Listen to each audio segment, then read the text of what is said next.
यह कहानी अनिता के बारे में है। दिल्ली की एक खूबसूरत लड़की ने एक प्रतिष्ठित कॉलेज से कानून की डिग्री पूरी की थी। उनके माता पिता उनकी शादी करने के पक्ष में थे। हालांकि वह वकील के रूप में अपना करियर बनाना चाहती थीं। उसके माता पिता को एक दूल्हा मिला जो दिखने में अच्छा था और पेशे से इंजीनियर था। उनकी शादी हो गई। वह काम करना चाहती थी, हालांकि उसकी सास बीमार रहती थी, इसलिए उसके पति ने नौकरी के लिए मना कर दिया। शादी के 7 महीने बाद वह गर्भवती हो गई। वह बच्चे के लिए तैयार नहीं थी, हालांकि उसके पति और ससुराल वालों को बच्चे को रखने के लिए मजबूर होना पड़ा। 9 महीने के बाद उसने एक बच्ची को जन्म दिया। परिवार में हर कोई खुश था। वह अपने बच्चे, सास और घर के कामकाज के बीच जूझ रही थी। कुछ समय बाद उसकी सास का निधन हो गया। 4 साल बीत गए। जीवन वैसा ही था। वह थकी हुई और निराश महसूस करती थी। वह फिर से गर्भवती थी। हमेशा की तरह उसका पति बच्चा चाहता था। उसने एक बच्ची को जन्म दिया। पति और परिवार खुश थे। हालांकि अनीता अधिक व्यस्त रहती थी। उसके पति घर के कामों में उसकी मदद नहीं करते थे। वह जल्दी उठती थी, पति और अपनी बेटी का टिफिन तैयार करती थी, उसे स्कूल छोड़ती थी, फिर छोटे बच्चे की देखभाल करती थी। साल बीतते गए, बेटी बड़ी हो गई। अनीता बीमार और थकी रहती थी। उसने फिर से अपने पति से अपना करियर बनाने की बात कही। उसने यह कहकर मना कर दिया कि बेटियों और घर का ख्याल रखना। एक दिन उसकी मुलाकात बगीचे में अपनी दोस्त गीता से हुई। वह बेंगलोर से आई थी। उसने उसे बताया कि वह इतनी थकी हुई क्यों दिखती है और उसकी उम्र उसकी सामान्य उम्र से 15 वर्ष अधिक है। उसने उसे पूरी कहानी बताई। उसने अपनी फ्रीलांसर नौकरी की पेशकश की। अनिता बहुत खुश थी।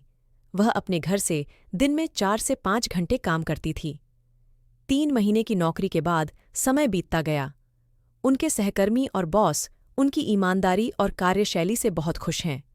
उन्होंने उसे बताया कि कंपनी शिमला में 3 दिनों के लिए एक सेमिनार का आयोजन कर रही है। उन्होंने कहा कि वे फ्लाइट टिकट और बाकी विवरण भेजेंगे। अनिता बहुत उत्साहित थी। उसने अपने पति को सूचित किया। हमेशा की तरह उन्होंने कहा कि मैं ऑफिस से छुट्टी नहीं ले सकता और बेटियों की देखभाल नहीं कर सकता। अनीता परेशान थी। उसने अपनी दोस्त गीता को फ़ोन किया और बताया कि वह उसकी बेटियों की देखभाल करेगी। वह स्वतंत्र रूप से जा सकती है। अनीता ने अपने पति को बताया कि उसकी दोस्त बेटियों की देखभाल करेगी। उसका पति मना नहीं कर सका। जब वह पैकिंग कर रही थी तो उसने पाया कि उसके पास सेमिनार में पहनने के लिए फॉर्मल कपड़े नहीं हैं। वह खरीदारी करने गई और अपने लिए फॉर्मल कपड़े, एक जोड़ी जीन्स और एक सुंदर पोशाक खरीदी। फिर वह पार्लर गई, खुद को संवारा, पैक करके घर आई और नए कपड़े पहने। जीन्स में वह बहुत खूबसूरत लग रही थी। वे शिमला पहुंचे और एक सेमिनार में भाग लिया। वह अपनी उम्र की महिला सहकर्मियों को देखकर खुश थी। जिनके बच्चे थे, उनमें से कुछ उससे बड़ी भी थीं। शाम को वे सभी डिनर के लिए और पब में गए। हर कोई नाच रहा था और आनंद ले रहा था। वह कोने में खड़ी थी, तभी उसकी महिला सहकर्मी ने उसे डांस फ्लोर पर खींच लिया। उसने शाम की सभी गतिविधियों का आनंद लिया। सेमिनार के आखिरी दिन उन्हें वर्ष की सर्वश्रेष्ठ कर्मचारी घोषित किया गया और शिमला में शाखा प्रबंधक के रूप में पदोन्नति की पेशकश की गई। उससे नहीं कहा, क्योंकि वह जानती थी कि उसका पति इसकी इजाज़त नहीं देगा। इस बीच उसके सहकर्मियों ने उसे अपनी बेटियों को लाने और यहाँ काम करने के लिए प्रोत्साहित किया। फिर उसने अपने दुखों, पति के व्यवहार के बारे में सोचा। वह दिल्ली लौट आई और अपने पति को बताया कि वह अपनी बेटियों के साथ शिमला जा रही है। उसका पति चिल्लाया और उसे बुरी तरह पीटना शुरू कर दिया। उसकी बेटियां डर गईं। बदले में वह अपनी बेटियों को ले जाने और छिपने में कामयाब रही और खुद को दूसरे कमरे में बंद कर लिया। उसने अपने दोस्त को बुलाया और घर छोड़ने में कामयाब रही। वह अपनी बेटियों के साथ शिमला चली गई। उसने उन्हें एक अच्छे स्कूल में दाखिला दिलाया। कुछ ही वर्षों में उसने एक कार खरीदी और एक कुत्ते को गोद लिया और वे खुशी से रहने लगे।